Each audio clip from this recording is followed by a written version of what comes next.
నమస్తే ఫ్రెండ్స్, నేను మీ సూర్య Sunil. Welcome to Makar TV Telugu.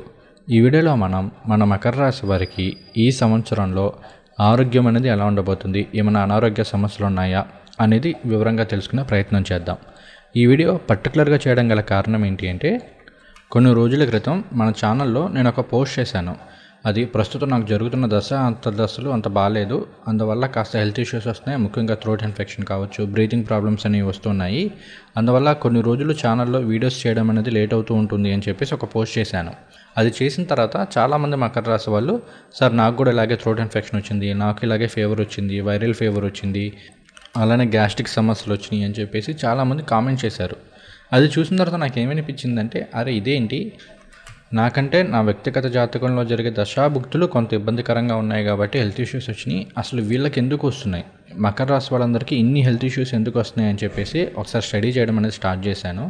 ఆ తర్వాత వీడియో చేద్దాము అనుకున్నా కానీ కాస్త థ్రోట్ ఇన్ఫెక్షన్ అలాగే ఉండడము, మాట్లాడిన కొద్దీ అది ఎక్కువ అవుతూ ఉండడం వలన పెద్దగా చేయలేదు. అయితే మొన్న 18కి రాహుకేతువులతోటి మేజర్ 4 గ్రహాలు కూడా, అంటే మార్చి 29న శని భగవానుడు మీనరాశులకు ప్రవేశం కావచ్చు, మే 15న గురువు గారి రాశి సంచారం మిథునంలో ప్రవేశం కావచ్చు, అలానే 18న రాహుకేతువుల రాశి మార్పు కావచ్చు. ఇవన్నీ ఇన్డెప్త్గా చూస్తే కనుక మకర రాశి వారు ఈ సంవత్సరంలో హెల్త్ విషయంలో కాస్త జాగ్రత్తగా ఉండాల్సిన సిచ్యువేషన్స్ అయితే కనిపిస్తున్నాయి.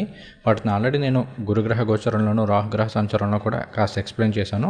మరలా ఇంకొకసారి ఇన్డెప్త్గా ఈ వీడియోలో తెలుసుకుందాం.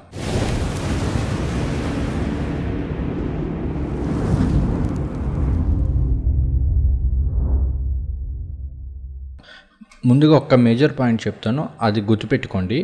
ఇక్కడ మార్చి 29, 2025 నుండి మకర రాశి వారికి తృతీయంలో 3వ స్థానంలో ఉపచయ స్థానంలో శని భగవానుడి యొక్క సంచారం జరుగుతుంది. కాబట్టి ఈ సంచారం అనేది అన్ని విధాలా కూడా యోగిస్తుంది. ముఖ్యంగా ఏంటి అంటే, మీకు వచ్చే ఆరోగ్య సమస్యలు కావచ్చు, ఆర్థిక సమస్యలు కావచ్చు, కుటుంబపరమైన సమస్యలు కావచ్చు, ఇంకా ఏ సమస్యనైనా సరే సెల్ఫ్ ఎఫర్ట్స్ తోటి సాధించుకోగలుగుతారు. ఎందుకంటే రాస్యాధిపతి మకర లగ్నం వరకు చూసుకుంటే, లగ్నాధిపతి అయిన శని భగవానుడు తృతీయంలో ఉన్నాడు అంటే సెల్ఫ్ ఎఫర్ట్స్ తోటి, 3 అనేది విక్రమస్థానము, పట్టుదల, విజయము, మన సెల్ఫ్ ఎఫర్ట్స్ వీటిని తెలియజేస్తుంది. కాబట్టి తృతీయ స్థానంలో శని భగవానుడి యొక్క సంచారం అనేది సెల్ఫ్ ఎఫర్ట్స్ తోటి ఏదైనా సరే సాధించుకోగలుగుతారు. ఎటువంటి ప్రాబ్లం అయినా, అనారోగ్య సమస్య అయినా సరే వాటిని ఖచ్చితంగా తగ్గించుకోగలుగుతారు, పూర్తి ఆరోగ్యవంతులు కాగలుగుతారు. కాబట్టి మకర రాశి వాళ్ళు ఇది గుర్తుపెట్టుకోండి. కేవలం మీకు జరిగే అంతర్దశలు ఇంకా ఇబ్బందికరంగా ఉన్నాయి అంటే మాత్రం కొన్ని సమస్యలను ఎదుర్కోవాల్సి ఉంటుంది. మరి మాకు ఈ అంతర్దశలు అనుకూలంగా ఉన్నాయో లేదా ఎలా తెలుస్తుంది అంటే, ఒకటి మన ఛానల్లో PDF ఆఫర్ అనేది ఉంది. దాన్ని తీసుకోవడం ద్వారా అందులో దశాభుక్తి ఎలా ఉంటుంది ఏంటి అనేది ఒకటి వస్తుంది. అలానే మన ఛానల్లో ప్రతి శనివారం సాయంత్రం 7 గంటల నుండి లైవ్ ఇస్తుంటాము. అందులో పార్టిసిపేట్ చేసినా కూడా మీ జాతక వివరాలను బట్టి మీకు జరిగే అంతర్దశలు ఎలా ఉన్నాయనేది వివరిస్తాను. అలానే మన ఛానల్లో కన్సల్టేషన్ ద్వారా కూడా జాతక వివరాల గురించి తెలుసుకోవచ్చు. ఇక ఇప్పుడు మనం అసలు మకర రాశి వారికి ఈ అనారోగ్య సమస్యలు రావడానికి గల కారణం ఏంటి, అవి ఎంతకాలం ఉంటాయి, ఏ అనారోగ్య సమస్యలు వచ్చే అవకాశాలు ఎక్కువగా ఉన్నాయి అనేది ఇప్పుడు తెలుసుకుందాం. ఈ సంవత్సరం మన మకర రాశి వారికి గ్రహాల గోచారాన్ని చూసుకుంటే కనుక 3వ స్థానంలో శని భగవానుడి యొక్క సంచారం, 6వ స్థానంలో గురువు గారి సంచారం, 2వ స్థానంలో రాహు యొక్క సంచారం, 8వ స్థానంలో సింహరాశిలో కేతు యొక్క సంచారం జరుగుతూ ఉన్నాయి. ఈ గ్రహాల సంచారం అనేది కొన్ని విషయాల్లో మంచి యోగాలను ఇస్తుంది. ఉపచయ స్థానంలో శని భగవానుడి సంచారం, విపరీత రాజయోగంలో గురువుగారి సంచారం, ధనాష్టమ స్థానంలో రాహుకేతుల సంచారం ఆర్థిక పరంగా ఇలాంటి విషయాల్లో కాస్త పాజిటివ్ ఫలితాలను ఇస్తుంది. కానీ అదే సమయంలో కొన్ని అనారోగ్య సమస్యలను కూడా ఇస్తుంటాయి.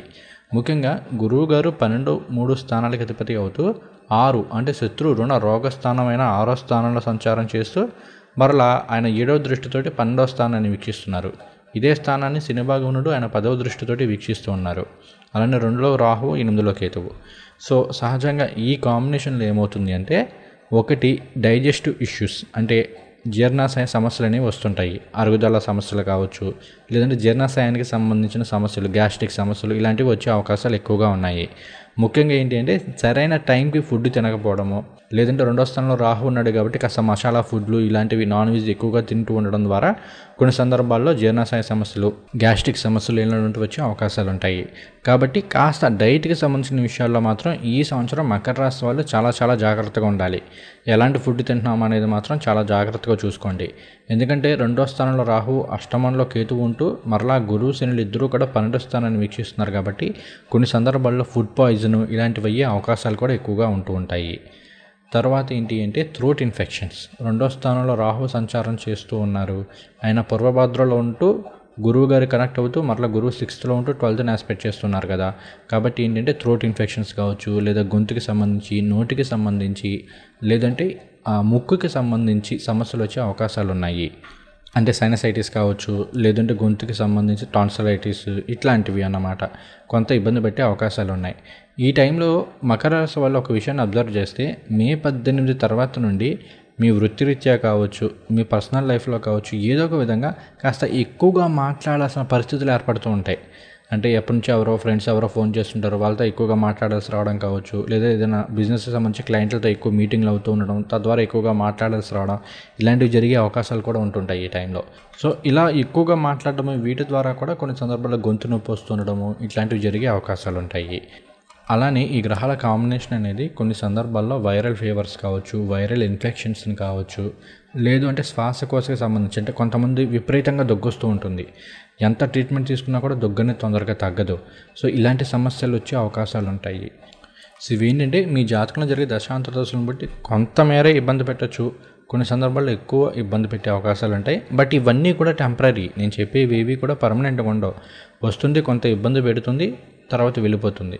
కాబట్టి ఇబ్బంది పడాలి. కాబట్టి ఆ ఇబ్బంది తీవ్రతరాన్ని తగ్గించుకోవడానికి ఏమన్నా ముందుగానే ప్రికాషన్స్ లాంటివి తీసుకోవడము, లేదంటే ఏదన్నా ఇబ్బంది వచ్చింది అంటే వెంటనే కాస్త ట్రీట్మెంట్ ఇలాంటిది తీసుకోవడము, రెమెడీస్ ఏమైనా ఫాలో అవుతుండడము, ఇవి చేస్తారన్న ఉద్దేశంతో చెప్తున్నాను. అంతే తప్ప మిమ్మల్ని ఏమీ భయపడడానికో లేదా ఇబ్బంది పెట్టడానికో అయితే కాదు.